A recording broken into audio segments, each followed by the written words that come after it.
Hello friends, welcome to Josh kitchen. இன்றைக்கி நாம் Josh கிச்சனில் ரைத்தா எப்படி செய்யலான்றது பார்க்கலாம். ஒரு கிண்ணம் எடுத்துக்கோங்க. அதில் கொஞ்சமாக தண்ணி ஊற்றிக்கோங்க. தண்ணி ஊற்றிட்டு இதில் கல்லுப்பு அப்படி இல்லைன்னா சால்ட் பவுடர் இருந்தால் கூட அது கொஞ்சம் போட்டுக்கோங்க.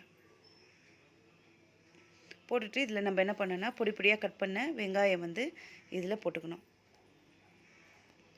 எதுக்காக இப்படி பண்ணுறோம் அப்படின்னா, நம்ம ரைத்தா ஒரு நாள் சாப்பிடும்போது என்ன ஆகுன்னா காரமாக இருக்கும். பிரியாணியோடு சாப்பிடும்போது இதுவும் காரமாக இருக்க மாதிரி இருக்கும். அதனால் அந்த மாதிரி இல்லாமல் நம்ம ஹோட்டலெல்லாம் சாப்பிடும்போது எப்படி ஸ்வீட்டாக இருக்குமோ அந்த மாதிரி வர்றதுக்கு தான் இந்த மாதிரி ஒரு மெத்தட் பண்ணுறது. இந்த மாதிரி போட்டுட்டு ஒரு 5 நிமிஷம் அப்படியே விட்டுருங்க. அந்த உப்பு தண்ணியில் கொஞ்சம் நேரம் கட் பண்ணி வச்சு வெங்காயத்தை போட்டுட்டு அப்படியே விட்டுருங்க. அதுக்கப்புறமா என்ன பண்ணணுன்னா, இந்த வெங்காயம் மட்டும் அப்படியே பிழிஞ்சு தனியாக எடுத்துக்கோங்க. அந்த தண்ணியெல்லாம் கொட்டிடணும், திரும்பி யூஸ் பண்ணக்கூடாது. அப்போ அந்த காரம்லாம் அந்த தண்ணியோடு போயிடும், வெங்காயத்தோட காரம்லாம். இப்போ இதை பிழிஞ்சிட்டு வேறு ஒரு கிண்ணத்தில் போட்டுக்கலாம். இந்த மாதிரி ஒரு கிண்ணத்தில் போட்டுட்டுங்க, வெங்காயத்தை மட்டும் போடுங்க. போட்டுட்டு அதில் நம்ம கப்பு தயிர் எவ்வளோ ஊற்றுறமோ ஒரு 2 கப்பு தயிர் போட்டுக்கோங்க. தயிர் போட்டு இப்போ இந்த தயிருக்கு தேவையான அளவு கொஞ்சமாக உப்பு போட்டால் போதும், நிறைய போட வேணாம், கொஞ்சமாக போட்டுக்கோங்க.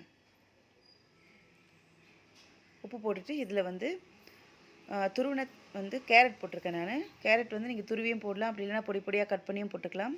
இது கூடவே வெள்ளரிக்காவும் போட்டுக்கலாம். அதுக்கப்புறம் கொஞ்சமாக கொத்தமல்லியும் போட்டுக்கலாம். உங்களுக்கு வெள்ளரிக்காய் கொத்தமல்லிலாம் இருந்ததுன்னா போட்டுக்கோங்க. இப்போ துருவின கேரட் நான் இதில் போட்டிருக்கேன். இப்போ வெங்காயம் போட்டாச்சு, தயிர் போட்டாச்சு, உப்பு கொஞ்சம் போட்டிருக்குறோம், அதுக்கப்புறம் துருவின கேரட் போட்டிருக்கோம். இப்போ இது எல்லாத்தையும் மிக்ஸ் பண்ணி விட்டுலாம். இந்த மாதிரி ஒரு வாட்டி ரைத்தா நீங்கள் பண்ணி பாருங்கள். நீங்கள் நார்மலாக அப்படியே வெங்காயத்தை கட் பண்ணி போகிறதுக்கும் இதுக்கும் டிஃப்ரென்ஸ் இருக்கும். இந்த மாதிரி ஒரு முறை ட்ரை பண்ணி பாருங்கள். ட்ரை பண்ணி பார்த்துட்டு எப்படி இருந்ததுன்னு எனக்கு கமெண்ட் பண்ணுங்கள். அவ்வளோதாங்க, நம்ம ரைத்தா ரெடி ஆயிடுச்சு. இப்போ நம்ம இது பிரியாணியோடையோ வெஜ்ஜு புலாவோடையோ சாப்பிடும்போது நல்லாயிருக்கும். இந்த வீடியோ உங்களுக்கு பிடிச்சிருந்ததுன்னா லைக் பண்ணுங்கள், ஷேர் பண்ணுங்கள், சப்ஸ்கிரைப் பண்ணுங்கள். ஓகே ஃப்ரெண்ட்ஸ், பாய்.